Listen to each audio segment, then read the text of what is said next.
Licence எடுங்க.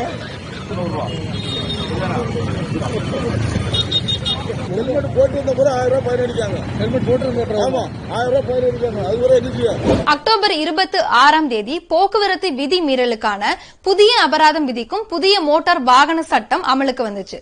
இன்றைக்கு வரைக்கும் நம்மள பல பேருக்கு அதை பற்றிய விழிப்புணர்வு இல்லாம இருக்கு. அதற்கான வீடியோ தான் இது.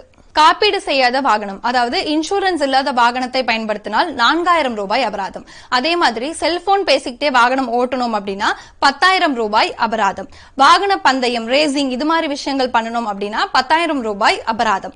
மாசு ஏற்படுத்துற வகையிலான வாகனங்களை பயன்படுத்தினோம் அப்படின்னா அதற்கும் 10,000 ரூபாய் அபராதம். வாகன சோதனையின் போது ஓட்டுநர் உரிமம் தரல அப்படின்னா 500 ரூபாயா இருந்த அபராதம் இப்போது 1000 ரூபாயா மாற்றப்பட்டிருக்கு. அதே மாதிரி உங்களோட லைசன்ஸை நீங்க ரெனிவல் பண்ணல, அதாவது புதுப்பிக்கல அப்படின்னாலும் அதற்கான அபராதம் 500 ரூபாயிலிருந்து 1000 ரூபாயாக மாற்றப்பட்டிருக்கு. அது மாதிரி பதிவு செய்யப்படாத வாகனங்களை நீங்க ஓட்டுனீங்க அப்படின்னா அதற்கு 5000 ரூபாய் அபராதம். சாலையில தேவையில்லாம ஹாரன் அடிச்சோம் அப்படின்னா அதுக்கு 2000 ரூபாய் அபராதம்.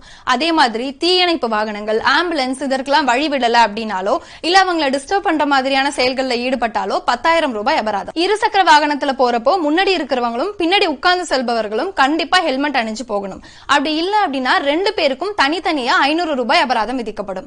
அதே மாதிரி மது அருந்திட்டு வாகனம் ஓட்டுனா 10,000 ரூபாய் அபராதம் விதிக்கப்படும். இந்த இடத்துல மது அருந்துறவங்க கூட பின்னாடி உட்கார்ந்து போனாலும் அவங்களுக்கும் சேர்த்து அபராதம் விதிக்கப்படும். இருசக்கர வாகனத்துல 2 பேருக்கு மேல், அதாவது ட்ரிபிள்ஸ் இது மாதிரி போனா 1000 ரூபாய் அபராதம். சீட் பெல்ட் அணியாம கார் ஓட்டினா 1000 ரூபாய் அபராதம். அதே மாதிரி வண்டியில தேவையற்ற மாற்றங்கள் ஏதாவது செஞ்சா 5000 ரூபாய் அபராதம். ஆபத்தான முறையிலேயோ இல்ல அதிவேகமாகவோ வாகனங்களை இயக்கினால் அதுக்கும் 1000 ரூபாய் அபராதம்.